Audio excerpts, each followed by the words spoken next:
أعوذ بالله السميع العليم من الشيطان الرجيم. بسم الله الرحمن الرحيم. الحمد لله رب العالمين والصلاة والسلام على أشرف الأنبياء والمرسلين سيدنا مولانا محمد وعلى آله وصحبه ومن تبعهم. رب اشرح لي صدري ويسر لي أمري واحلل عقدة من لساني يفقهوا قولي. سبحانك لا علم لنا إلا ما علمتنا إنك أنت العليم الحكيم. وتب علينا إنك أنت التواب الرحيم. Assalamualaikum warahmatullahi wabarakatuh. Fadil Sa'adil, mana ada nampak Sa'adil tadi? Para ustaz, tuan-tuan, puan-puan, anak-anak yang dikasihi sekalian, alhamdulillah wa syukurillah, kita bersyukur pada Allah Subhanahu wa taala kerana Allah Taala masih lagi sayang dengan kita, dan bukti Allah Taala sayang dengan kita manusia ni, Allah Taala berikan iman. Ya, imanlah satu-satunya nikmat yang Allah Subhanahu taala kurniakan kepada manusia, dan nikmat inilah yang sebenarnya dapat menyelamatkan kita nanti di hari akhirat, insya-Allah. Tuan-tuan Allah Subhanahu taala, malam ni kita sambung pengajian kita daripada solat hajat. Tapi sebelum kita cerita tentang solat hajat, kita nak cerita tentang hajat-hajat yang diperlukan oleh manusia. Hajat-hajat ini sebenarnya Allah Ta'ala dah bagi pun kebanyakannya, cuma kadang-kadang kita tak rasa ia adalah satu perkara yang dikurniakan oleh Allah Subhanahu Wa Ta'ala. Para ulama membahagikan hajat ini kepada tiga bahagian. Kepada tiga bahagian yang mana ianya dibincangkan dalam subjek ataupun dalam ilmu yang disebutkan sebagai maqasid asy-syariah. Jadi dalam maqasid syariah ni dia ada tiga bahagian yang penting. Yang pertamanya disebutkan sebagai ad-daruriyat al-khamsah. Ad-daruriyat al-khamsah artinya 5 perkara yang sangat penting dalam kehidupan manusia. Mana 5 hajat penting yang manusia sangat-sangat memerlukannya. Maknanya kalau hajat ini tidak dapat dicapai ataupun tidak dapat dimiliki oleh manusia, maka kehidupan manusia akan jadi bermasalah. Keadaan hidup manusia tidak akan boleh hidup dalam keadaan aman dan tenteram. Akan berlakulah porak-peranda, peperangan, perbalahan dan sebagainya. Jadi hajat yang pertama itu disebutkan sebagai ad-din, agama, tuan-tuan. Ini adalah satu hajat yang sangat penting. Jadi sebab itulah kalau kita nak solat hajat pun, antara perkara yang sepatut kita minta adalah agama kita. Maksud agama apa dia? Agama ni bukan masuk kita dah nak minta apa benda sebab kita dah Islam. Takkan nak minta masuk ya Allah masuk ke dalam Islam sebab kita dah Islam. Agama maksudnya minta Allah SWT supaya kuatkan keimanan kita. Iman ni berkaitan dengan agama. Baik. Kemudian kita minta apa dia? Mintakan kita supaya Allah SWT memudahkan kita untuk beramal amalan-amalan yang telah disyariatkan oleh Allah Ta'ala. Itu pun kita minta berkaitan dengan agama. Selain daripada itu, kita juga minta Allah SWT lindungi agama Islam ini daripada dicerobohi oleh musuh-musuh, dipermain-mainkan oleh musuh-musuh contohnya. Itu pun berkaitan dengan agama. Minta supaya bukan kita saja, ahli keluarga kita juga beramal dengan agama. Supaya kita istiqamah dalam beramal. Itu semuanya berkaitan dengan agama. Selain daripada itu, tuan-tuan, agama ini bukan hanya melibatkan amal-amal yang rutin sahaja, solat, puasa, haji dan sebagainya. Tapi bila kita sebut tentang agama, kenapa Allah Ta'ala berikan kita agama? Kerana di dalam agamanya dia komplit, dia lengkap, segala-galanya ada dalam tu yang diperlukan oleh manusia. Bila kita sebut agama, termasuk jugalah undang-undang, peraturan. Sebab manusia dia tak boleh hidup tanpa ada peraturan. Dan manusia mesti ada undang-undang. Yang dalam apa saja kita lakukan, tuan-tuan, dia kena ada undang-undang. Yang kita duduk kat rumah pun ada undang-undang. Walaupun kita tak sebutlah undang-undang. Ada mak ayah sebut, ini undang-undang rumah kita. Ada tak ada kan? Tapi mungkin ada peraturan dia. Di rumah kita pun ada peraturan. Contohnya, isteri, kalau dia nak keluar rumah, antara peraturannya yang sepatut adabnya, adab tu termasuklah peraturan dia kena minta izin dengan suami dia contohnya. Okey, kecuali kalau suami kata okey tak perlu minta izin lah, nak keluar kerja, takkan hari-hari minta izin kan. So minta lagi abang saya nak keluar kerja, okey. 40 tahun macam tu hari-hari penat juga kan. Tak payahlah minta izin. Izin tu secara umumnya kalau suami dah faham, dah tahu bahawa isteri itu memang kena keluar kerja, maka tak apalah. Biarlah dia keluar kerja asalkan dia jaga adab-adabnya. Okey, dalam rumah ada peraturan. Kita pergi tempat kerja ada peraturan tuan-tuan, ada peraturan. Kadang-kadang peraturan tu nampaknya macam peraturan manusia. Tapi secara umumnya walaupun manusia yang buat undang-undang, kita wajib juga mentaatinya. Kenapa kita wajib mentaati? Kerana bila kita bekerja, kita adalah seorang yang diamanahkan untuk menunaikan satu-satu tanggungjawab. Menunaikan tanggungjawab apa pun dia? Menunaikan tanggungjawab hukumnya adalah wajib. Walaupun tak adalah hukum mengatakan kamu wajib datang pukul 8 pagi, wajib punch card, tak adalah. Dalam Quran, hadis tak sebut benda tu. Tapi disebutkan prinsipnya secara umum. Artinya walaupun bos yang menentukan contohnya pukul 8 pagi contohnya kena punch masuk, maka kita adalah berkewajipan untuk mentaati perintah ataupun arahan yang dikeluarkan oleh majikan kita. Itu pun sebahagian daripada ajaran agama. Contohnya kita bekerja macam tu. Dekat universiti pun sama tuan-tuan. Dekat sekolah, dekat universiti pun ada peraturan. Peraturan berpakaian ada, peraturan masuk kelas pukul berapa, keluar kelas pukul berapa, peraturan yang diletakkan oleh pensyarahnya, guru-gurunya, buat assignmentnya, periksanya, semua ada peraturan. Begitulah kehidupan manusia hari ini pun tuan-tuan, memang kena ada peraturan. Sebab apa kena ada peraturan? Sebab manusia ni secerdik mana dia, sebijak mana pun dia tidak boleh menentukan segala perkara dengan sendiri. Okey? Sebab apa? Sebab manusia ni akal dia sangat terhad dan akal dia banyak dipengaruhi oleh nafsu. Sebab itulah kalau kita tanya, katalah takdirnya yang mencuri itu tak ada lagi hukum. Mencuri tak ada hukum. Contohnya lah, katalah kita ni baru dicampak, dijadikan oleh Allah Ta'ala dalam dunia ni, baru generasi pertama manusia, contoh. Kita koyak sikit, kita berkhayal sikit untuk melihat apa yang akan berlaku. Okay?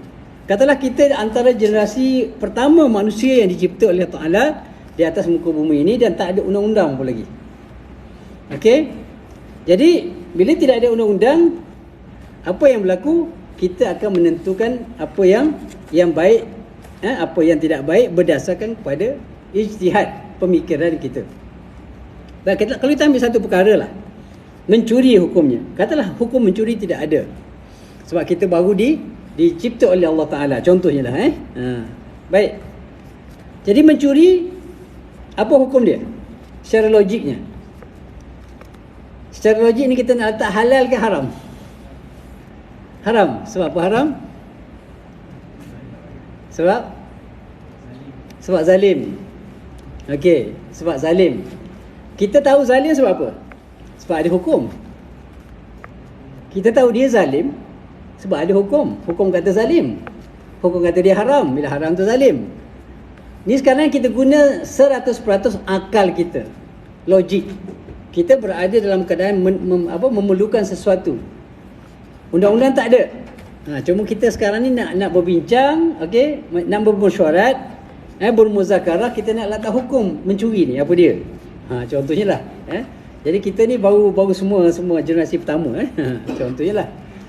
Jadi ada yang mengatakan sebab dia berdasarkan pada nafsu dan berdasarkan pada keinginan. Kalau orang yang mencuri dah pernah ada pengalaman mencuri, agak-agak dia kata mencuri tu bagus tak? Dia kata bagus mencuri tu. Dia kata mencuri bagus. Sebab apa? Berdasarkan pada pengalaman dia. Okey. Berdasarkan pada pengalaman dia, mencuri itu satu kaedah yang paling mudah untuk mendapat sesuatu dia nak. Logik Logik. Dia nak bekerja payah. Contohnya dia lapar. Dia nak makan. Okey. Dia minta makanan, orang tak bagi. Malam-malam dia keluar. Dia masuk rumah, dia curi makanan. Dalam masa beberapa minit dia boleh keluar bawa makanan yang banyak. Sedangkan orang yang bekerja kena bekerja sebulan contohnya untuk dapatkan duit untuk belikan makanan yang dicuri tu. Kalau ikut logik tuan-tuan, yang mana lebih baik? Mencuri adalah lebih baik. Secara logiknya, maka orang-orang yang ada pengalaman mencuri, dia kata, mencuri bagus. Kemudian kita kumpulkan di antara ramai-ramai yang hadir itu, ada pula yang jadi mangsa curi. Mangsa curi tadi lah antara seorang tu. Seorang pencuri dah pergi masuk dalam rumah dia, dah curi dah. Maka kata lagi yang satu puak lagi yang pernah menjadi mangsa curi berdasar pengalaman mereka kata mencuri tidak bagus. Mencuri tak bagus sebab kita bekerja sungguh-sungguh, tiba-tiba datang orang curi barang kita dan barang kita habis hilang dalam masa sekelip mata. Tak bagus. Jadi berkelahilah dua kumpulan manusia ni. Jadi sampai sudah pun tak selesai. Sebab apa? Sebab manusia berdasarkan kepada akal kehendak nafsu mereka. Okey? Mereka tak akan fikir tentang orang lain sebab yang penting dia nak survive. Ini tabiat manusia. Hari ni pun tuan-tuan, walaupun ada undang-undang, masih ada orang mencuri. Merompak boleh tak? Haram. Masih ada merompak? Masih ada lagi orang merompak. Berzina haram berzina. Tapi ada lagi orang berzina. Orang berzina pun ada lagi. Itu ada undang-undang. Undang-undang pula kalau undang-undang Islam sangat berat. Mencuri tuan-tuan, potong tangan. Berat hukuman dia. Kenapa Allah Ta'ala letak undang-undang? Sebab kalau tidak letak undang-undang, maka jadilah apa yang jadi tadi. Yang rasa dia nak mencuri, dia mencuri. Yang rasa tak mencuri, tak mencuri. Jadi bila ada hukuman, maka semua orang kena tunduk dan patuh. Sama ada dia setuju ke tak setuju, baik ke tak baik untuk dia, maka dia tetap tidak akan mencuri kerana itu adalah hukum Allah Subhanahu Wa Taala. Ada peraturan. Amannya kita hari ini tuan-tuan kerana ada agama. Amannya kita hari ini kerana ada peraturan-peraturan yang telah diletakkan oleh Allah Subhanahu Wa Taala. Ini hajat yang paling utama tuan-tuan. Tapi hajat ini kadang-kadang tidak dihargai oleh manusia. Hari ni kita tengoklah. Kita ada masalah, kita cari siapa? Kita cari orang putih tu. Selesai masalah kita. Dalam kebanyakan hal. Okey, masalah ekonomi rujuk kepada pakar-pakar daripada Eropah contohnya. Tak rujuk pakar-pakar Islam, pakar-pakar ekonomi Islam contohnya lah, banyak. Dan sampai hari ni pun bank-bank yang bukan Islam masih ada. Bank-bank konvensional, bank-bank yang tidak beramal dengan perbankan Islam masih ada. Contohnya, kilang-kilang judi masih ada, kilang-kilang judi pula. Kilang-kilang Arab masih ada. Kebanyakan negeri. Cuma ada beberapa negeri alhamdulillah. Satu yang bagus yang telah berusaha, telah pun menghapuskan judi, alhamdulillah, satu usaha yang sangat bagus yang patut kita puji, patut kita sokong. Tapi masih lagi banyak benda-benda yang masih lagi kita perlu perbaiki. Undang-undang pun tuan-tuan, undang-undang ini pun kita tengok undang-undang Islam jauh bezanya dengan undang-undang sivil. Undang-undang katanya undang-undang Islam lah kita kata. Tapi maksimum berapa? Maksimum denda 5,000 maksimum. Kalau undang-undang sivil ratus juta boleh, ratus-ratus juta pun boleh denda Undang-undang sivil, undang manusia, rujuk kat siapa? Rujuk kat orang putih juga. Rotan berapa kali? Maksimum rotan 6 kali. Okey, tapi dekat apa nama ni undang-undang sivil tak ada had, tuan-tuan. Tak ada masalah. Denda berapa penjara berapa lama? 3 tahun maksimum. Kalau undang-undang sivil apa? 100 tahun pun tak apa. Jauh sangat tuan-tuan. Jadi undang-undang yang Allah Ta'ala turunkan ke atas muka bumi, hari ni kita tolak. Apa kesan dia bila kita tolak undang-undang Allah? Maka berlakulah apa yang berlaku hari ni. Hari ni umat Islam jauh ketinggalan ke belakang kalau bandingkan dengan orang-orang yang bukan Islam dari berbagai-bagai sudut. Ekonomi kita ketinggalan, ketenteraan kita ketinggalan, teknologi kita ketinggalan, segala-galanya kita ketinggalan. Kenapa? Kerana kita jauh daripada ajaran agama yang Allah Ta'ala memang hantar khusus untuk kita. Hajat paling utama manusia ini adalah kepada undang-undang dan peraturan. Segala-galanya ada dalam Al-Quran. Segala-galanya ada dalam Islam.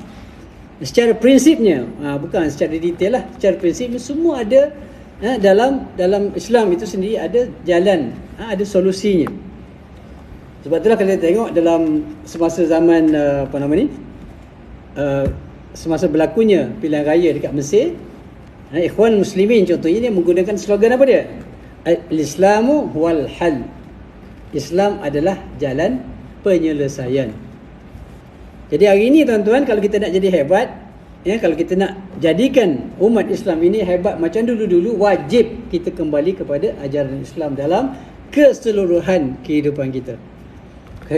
Kehidupan keluarganya, dari sudut ekonominya, politiknya, pentadbiran, semua sekali kena kembali kepada Islam. Barulah Islam itu akan kembali hebat. Tapi selagi mana kita tinggal Islam, selagi itulah kita tidak akan menjadi manusia-manusia ataupun hamba-hamba Allah Ta'ala yang hebat.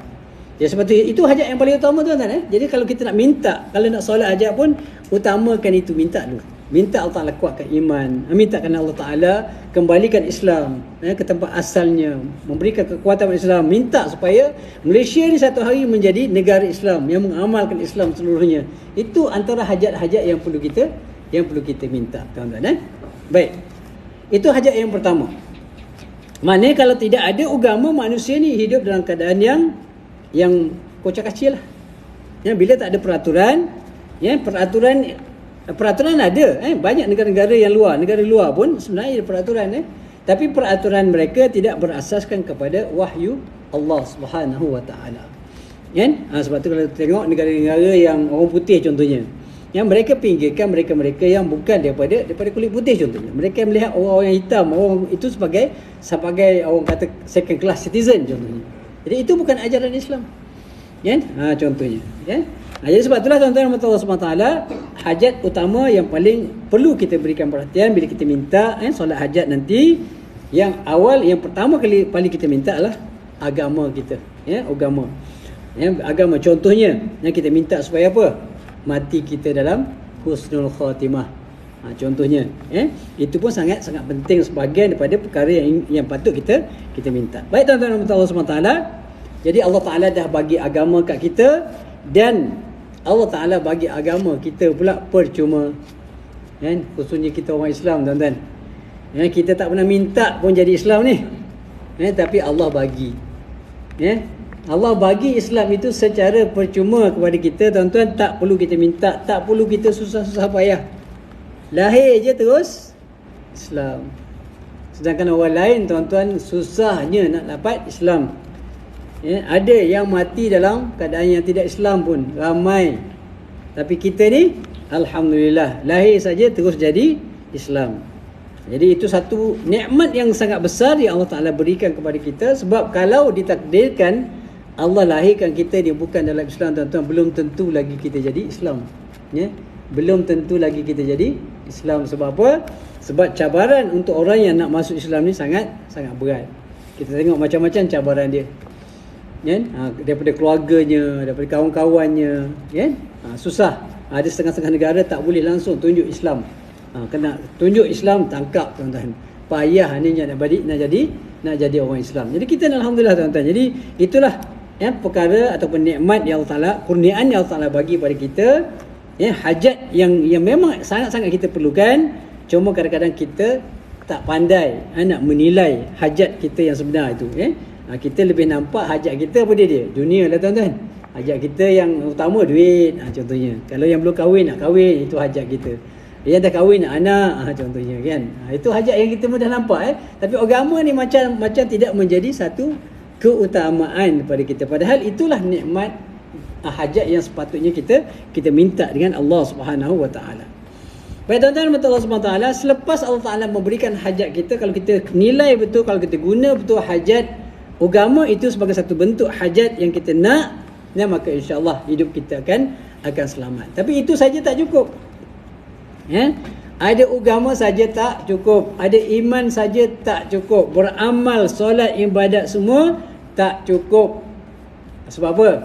Sebab kita nak hidup.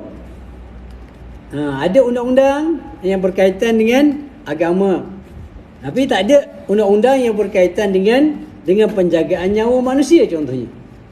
Iman dah bagus, amal bagus, taat semua, solat, ibadat semua bagus semua. Agama dah terbela. Tapi nyawa pula tak dijaga contohnya, tak boleh juga. Jadi hajat utama yang kita minta selain daripada agama adalah hajat untuk kita hidup dalam keadaan aman dan sejahtera, selamat daripada segala perkara-perkara yang bahaya, selamat daripada segala jenis penyakit. Itu pun sangat penting, ya. Jadi sebab itulah antara kurniaan selepas agama adalah disebutkan sebagai an-nafs, an-nafs itu baru disebut kata sebagai hifzu an-nafs, menjaga nyawa, ya. Nyawa ni juga sangat penting. Sebab itulah sebab itulah tuan-tuan Allah Subhanahu Wa Taala, ya, perkara-perkara yang boleh membawa kepada bahaya adalah diharamkan dalam Islam. Tak boleh. Walaupun kita rasa tubuh badan ni kita punya, kan? Tubuh badan kita punya. Tapi boleh tak kita bahayakan tubuh badan kita? Tak boleh, tuan-tuan. Tak boleh. Yang contohnya kita saja nak tengok jari kita, rasa tak berkenan lah jari ni, tak potong. Boleh, tuan-tuan? Tak boleh, haram hukum dia. Kan? Ataupun buat apa saja, bunuh diri. Kenapa bunuh diri tak boleh? Sedangkan orang kata kita punya masalah, kita punya nyawa, kita punya diri, ikut kita lah nak buat apa. Tak boleh, tuan-tuan, haram. Haram hukumnya. Kenapa? Kerana itu adalah kurniaan Allah Subhanahu Wa Taala. Jadi hajat kita, tuan-tuan, selain daripada agama, kita nak hajat kita nak hidup, dan hidup kita nak dalam keadaan yang selamat sejahtera daripada segala bentuk bahaya.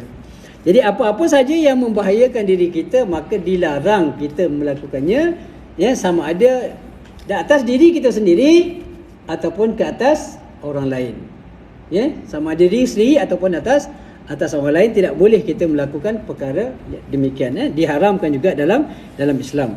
Itu hajat kita, ya. Jadi sebab itulah kita minta Allah Taala berikan kesihatan kepada kita, jauhi dari kita daripada segala malapetaka. Baik, itu hajat yang kedua.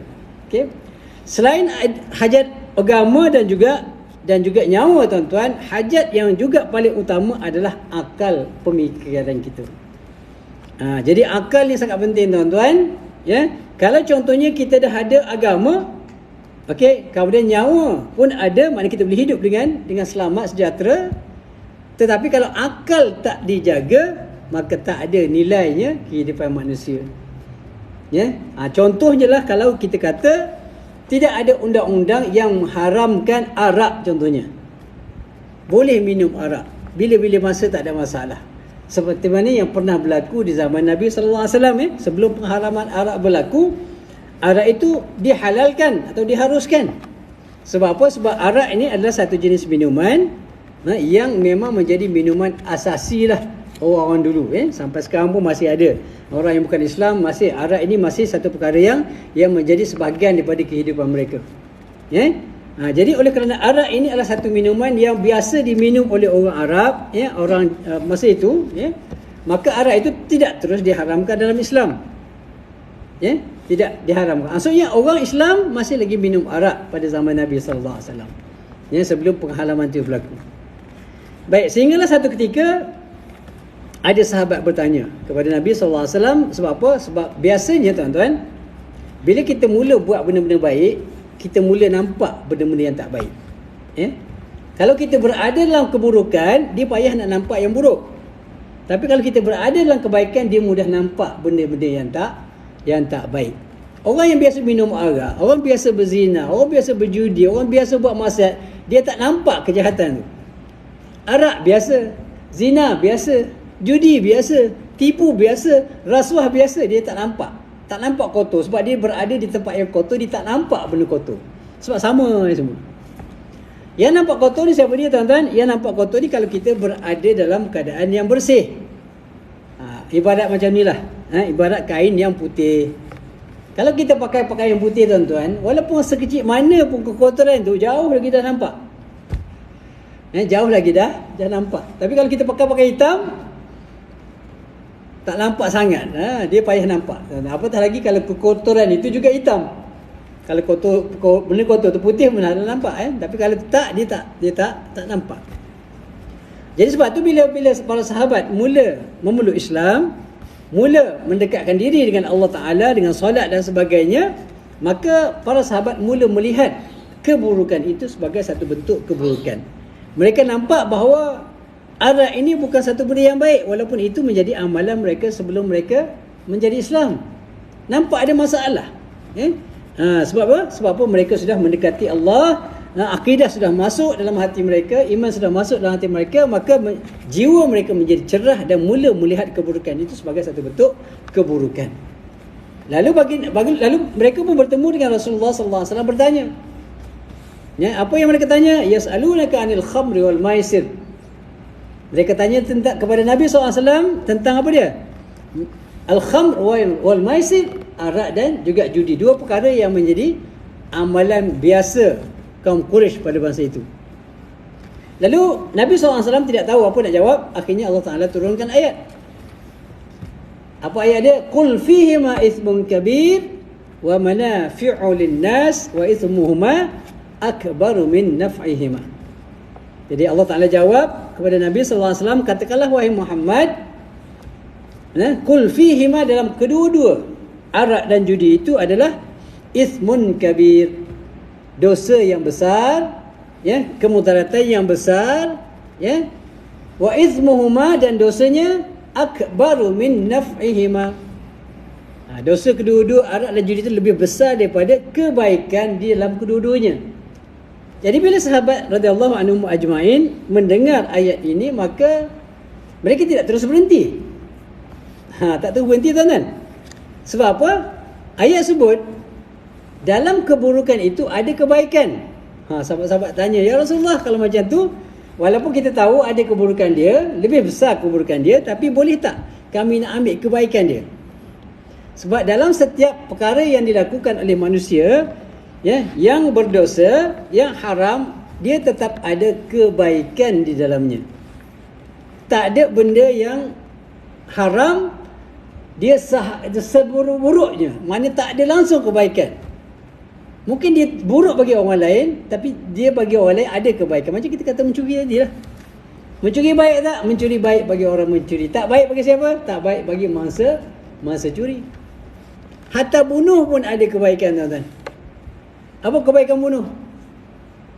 Ada kebaikan ke bunuh? Ada, tuan-tuan. Bagi orang membunuh lah. Contohnya dia berebut harta, tuan-tuan. Dia berebut. Dua orang adik-beradik berebut harta. Dia bunuh abang dia, adik dapat semua harta. Contoh je lah. Baik tak bagi dia? Bagi dia. Memang kalau kita ikut hukum memang haram lah. Tapi ada kebaikan bagi orang yang melakukan jenayah itu, ada. Mencuri macam kita sebut tadi, merompak, sama juga. Semua dosa ni semua ada kebaikan. Tetapi kenapa diharamkan? Kerana keburukannya adalah lebih besar daripada kebaikan. Baik untuk setengah orang saja, tapi keburukannya jauh lebih besar. Kehidupan manusia tidak boleh jadi aman kalau ada kes-kes mencuri contohnya. Jadi sebab tu diharamkan. Jadi para sahabat bagi tahu, ya Rasulullah, boleh tak kami nak ambil kebaikan dia? Macam arak. Apa kebaikan arak, tuan-tuan? Orang kata arak ni kalau di tempat-tempat sejuk dia sangat bagus. Sebab apa? Dia boleh memanaskan badan. Katanya lah. Wallah alam. Itu kebaikan tak? Kebaikan. Apa lagi kebaikan arak? Kebaikan arak untuk orang yang meniaga arak. Yang untung besar. Orang ni kilang arak untung. Kebaikan untuk dia. Tapi keburukannya jauh lebih besar. Sebab itulah Allah Ta'ala haramkan. Jadi bila perkara ini disebut oleh Nabi SAW, Nabi pun diam. Nabi pun diam sebab tidak ada jawapan yang nak diberikan oleh Nabi SAW pada ketika itu. Jadi sahabat terus minum. Sahabat terus minum arak. Jadi bila minum arak, artinya mereka minum arak macam biasa. Lepas solat minum macam biasa, macam kita minum kopi, minum air masak, biasa je. Sebab itu dah amalan biasa. Jadi minum. Sehinggalah satu ketika berlaku kes. Bila berlaku kes yang mana seorang sahabat, oleh kerana arak tu tidak diharamkan, dia minum macam biasa. Minum-minum mabuk, tiba-tiba kena jadi imam. Mabuk jadi imam. Bunyi pelik sikit lah, tapi itu berlaku di zaman Nabi SAW. Jadi bila mereka mabuk, ada seorang sahabat jadi imam. Bila jadi imam, dia baca terbalik, tuan-tuan. Disebutkan dalam hadis, bahawa ada sahabat dia baca ayat Al-Kafirun, surah Al-Kafirun yang kita baca dalam Quran, qul ya ayyuhal kafirun la a'budu ma ta'budun. Maksud apa dia? Kami tak sembah apa yang kamu sembah.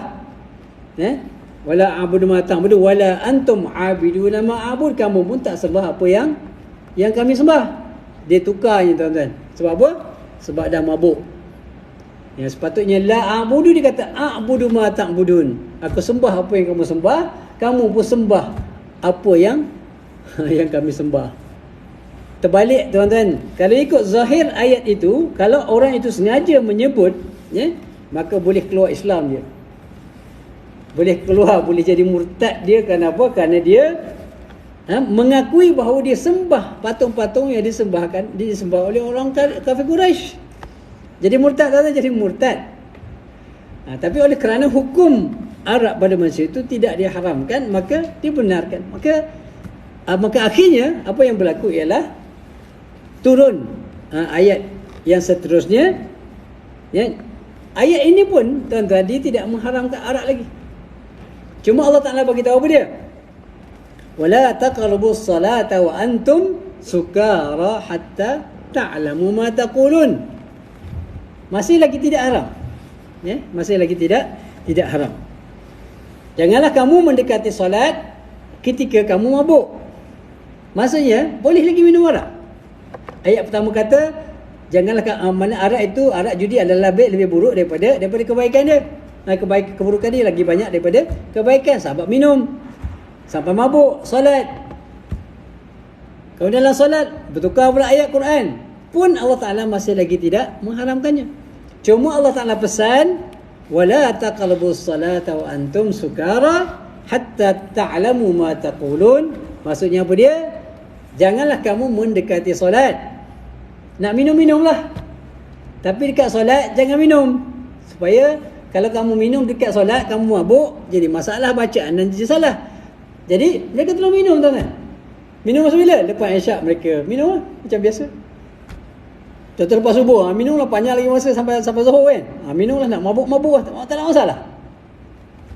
Sehinggalah lama kelamaan bila iman umat Islam semakin kuat, ini sebagai salah satu daripada kaedah lah.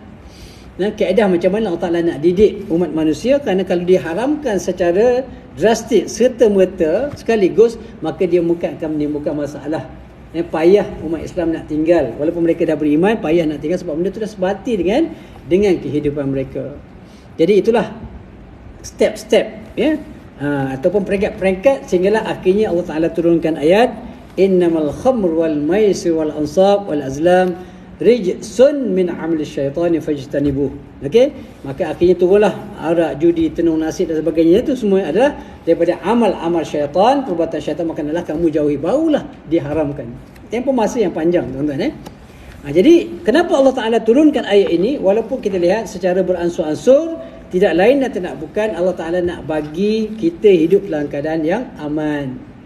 Kerana akal ini adalah satu perkara yang sangat penting bagi manusia. Manusia boleh ada iman, tak cukup. Iman ada, kehidupan ada, tak cukup kalau tidak ada akal. Akal adalah yang menyebabkan kita boleh duduk dengan aman hari ini tuan-tuan. Jadi walau bagaimanapun kita tahu apa yang berlaku hari ini macam-macam lah. Yang mabuk, memandu dan sebagainya, itu pun dalam keadaan undang-undang Islam, undang-undang kita lah yang menghalang orang daripada minum arak. Tapi halangan itu hanya kepada orang Islam. Orang tak Islam, kita tak boleh nak halang dia minum, sebab undang-undang dia tidak mengatakan dia adalah haram. Cuma kita boleh letak undang-undang lah, boleh letak peraturan. Contohnya minum tidak boleh di tempat awam contohnya. Minum kena tempat-tempat dia tertentu. Minum tak boleh sampai mabuk, sebab mabuk kalau melibatkan kekacauan, dah ada undang-undang dia tersendiri.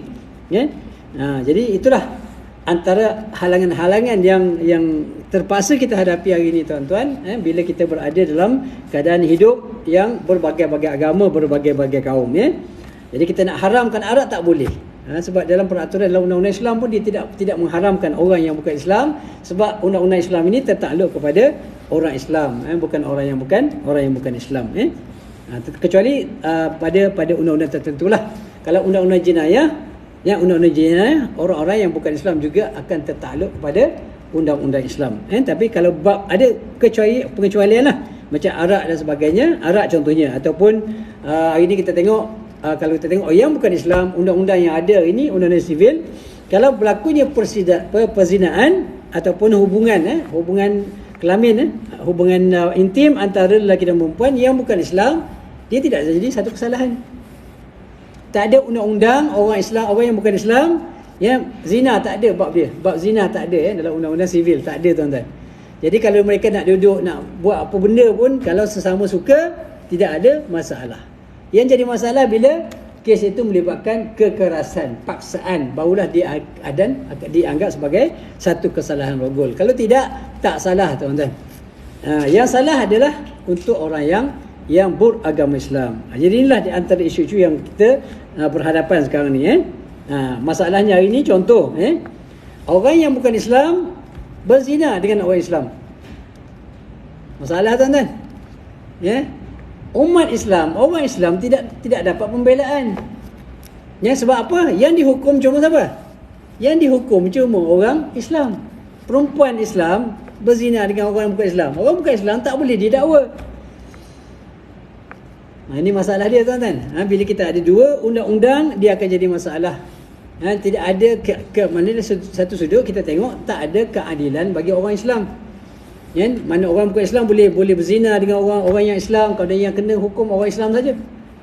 Orang bukan Islam tak dikenakan hukum. Kenapa? Kerana tidak ada unsur-unsur paksaan.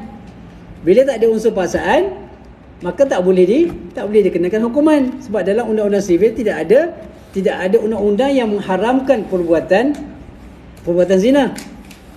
Dalam undang-undang sivil tak ada. Jadi itu masalah yang kita hadapi hari ni. Sebab itulah kita nak kalau boleh undang-undang yang ada hari ini dipertingkatkan. Maknanya orang Islam mana undang-undang sepatutnya dipertingkatkanlah. Kalau boleh lebih baik daripada undang-undang sivil kalau boleh. Kalau tidak pun biarlah sama contohnya. Setaraf dengan undang-undang sivil. Tanpa had. Jadi undang-undang semuanya boleh digunakan pakai undang-undang Islam. Bagi orang Islam katalah kita asingkan dua jenis undang-undang. Apa saja undang-undang yang berkait dengan orang Islam mesti diadili dalam mahkamah syariah. Termasuklah kes bunuh kalau melibatkan orang Islam contohnya. Biar mahkamah syariah contohnya yang melaksanakan hukuman contohnya atau membuat pengadilan. Okey? Begitu juga kes-kes yang lain. Kes rogol contohnya melibatkan orang Islam. Okey, biar di mahkamah syariah contohnya. Tapi sekarang ni tak. Itu masalah dia. Baik tuan-tuan. Selepas kita dah selamat semua, Allah Ta'ala dah kurniakan kepada kita hajat kita yang paling utama, yang saya sebut kata awal tadi, agama dah diberikan oleh Allah Ta'ala. Okey, perlindungan dari sudut akal juga diberikan. Kemudian perlindungan juga daripada dari sudut tadi disebutkan akal, kemudian dari sudut nyawa tadi pun telah pun diberikan, dikurniakan keselamatan, dilindungi dan sebagainya. Kemudian yang keempatnya adalah perlindungan dari sudut keluarga tuan-tuan, kekeluargaan. Sebab itulah ini pun satu bentuk kurniaan yang sangat hebat yang Allah Ta'ala berikan kepada kita. Yang jadi ramai-ramai ni kenapa tuan-tuan? Kerana dalam Islam kita digalakkan untuk berkahwin. Bayangkan kalau kahwin tak dibenarkan, apa jadi tuan-tuan? Masalah Nak perempuan nak lelaki tapi tak boleh kahwin. Haram kahwin. Contohnya lah. Apa jadi? Rogol lah jadi. Dan nak tak dapat, rogol lah. Jadi Islam membenarkan berkahwin. Bukan sekat seorang, 2, 3, 4 pun boleh kalau mampu. Contohnya. Dan itu salah satu kaedah bagaimana Allah Ta'ala. Sebab apa? Sebab manusia memang perlukan keluarga. Bohonglah orang kata kalau seorang lelaki kata tak nak kahwin. Itu bohong. Itu tak normal. Orang perempuan juga kalau dia tak nak keluarga, tak nak berkahwin, itu pun juga tak normal. Begitu juga bila dah kahwin dia akan nak anak. Kenapa nak anak tuan-tuan? Kenapa nak suami, kenapa nak isteri? Itu adalah naluri manusia semula jadi. Cuma dapat tak dapat. Itu sajalah. Ada orang yang ditakdirkan tak dapat jodoh. Sampai mati tak dapat jodoh. Lelaki ke perempuan. Dah kahwin, nak anak, nak keluarga. Tak dapat, Allah Ta'ala tak bagi. Jadi nak buat macam mana? Itu adalah ketetapan Allah Subhanahu Wa Ta'ala. Baik, kenapa kita nak anak tuan-tuan? Kenapa keluarga ni sangat penting? yang diberikan perhatian oleh Allah SWT, sehingga kan ada undang-undang yang khusus untuk menjaga keluarga ni. Apa undang-undang dia?